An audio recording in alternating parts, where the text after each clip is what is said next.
Oppo's latest selfie expert smartphone, the F7, is here, and it boasts of much better performance compared to its predecessor, the F5, along with enhanced AI beautification features. Now, like most phones launching in 2018, it also bears a notch.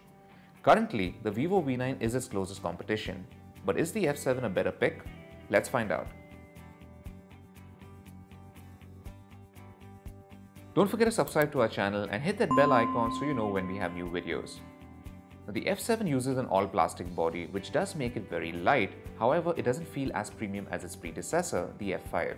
The glossy sides and the back are a huge fingerprint magnet, and while the red version does look very striking, we personally prefer the black and silver options.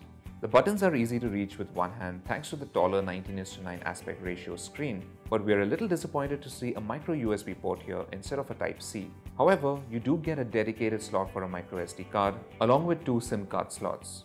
The 6.23-inch IPS display has good color reproduction and viewing angles. Even under direct sunlight, it's very legible. The area around the notch is used for displaying the time, battery level and network status, but its use extends beyond that. It lets you know if there's a background app using the microphone or if a split screen app is running. When you're playing a game or watching videos, you can use this space to access shortcuts for certain apps and even take screenshots, start a screen recording or disable alerts. The Oppo F7 is powered by a MediaTek Helio P60 SoC, which is also found in Oppo's top-end R15 smartphone. There's a dedicated hardware for AI processing and quicker facial recognition. On paper, the Helio P60 easily beats the competing Snapdragon 626 SoC and even the 636 SoC, which is found in the Redmi Note 5 Pro.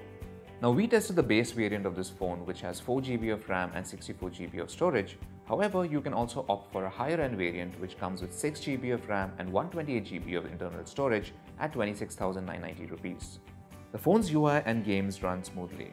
Even heavier titles like Dead Trigger 2 don't really show any signs of lagging. We're happy to report that the F7 doesn't really overheat either, even after extended gaming sessions. The F7 uses Android Oreo 8.1, but we're not big fans of Oppo's ColorOS 5 customizations. The default theme has oversized icons which look old-fashioned, and there aren't a lot of good themes to choose from. Some basic Android functions have been changed, so you can't simply swipe away a notification, and there's no battery graph to help you track battery performance, which we didn't like. The Oppo F7 handles most popular audio and video formats, although it struggles to play back 4K videos smoothly. You get some audio enhancement features too, however, the bundled EarPods look-alike headset doesn't really offer the best quality. Speaker quality is also average, and it's easy to block it with your palm when you're using the phone horizontally. The fingerprint sensor works quickly and so does face recognition.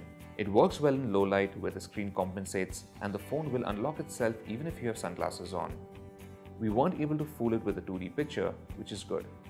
Now, the main selfie camera is the star of the show here, and we're happy with the quality of images it captures during the day and even in low light. The beauty mode can be set manually or in an AI mode, which will apply the effect automatically. Beautification now extends to other parts of your body too, like your neck and shoulders. The effect looks pleasant most of the time, but there are instances where the phone gets it wrong. The real-time HDR or sensor HDR feature also works well in delivering evenly lit scenes with barely any shutter lag. You also get some fun AR stickers to play with. The rear camera manages to capture a good level of detail when there's enough light, with quick focusing speeds, and the auto HDR kicks in when you need it. In low light, we found it struggling a bit with detail in landscape shots even with the f1.8 aperture, but you can get decent results for close-ups. You can also add depth effects for both the front and the back cameras. The interface is reminiscent of Apple's camera app, with a similar layout for the shooting modes. Video recording only goes up to 1080p, and the quality is just about average as there's no stabilization and the sensor hunts for focus quite a bit. Battery life is also very good. With regular use, we managed to easily get about a day and a half worth of usage on a single charge. Charging is a bit slow though, as there's no fast charging, which is disappointing. Between the Vivo V9 and the Oppo F7, the F7 is clearly the stronger choice thanks to its better battery life, a more powerful SoC, and very good selfie camera. The custom UI isn't the most user-friendly, and we are not big fans of the aesthetics. However, at 21,990 rupees, the F7 does offer one of the best selfie cameras at this price. So that was our review. Thanks for watching, and for all things tech, log on to gadgets360.com.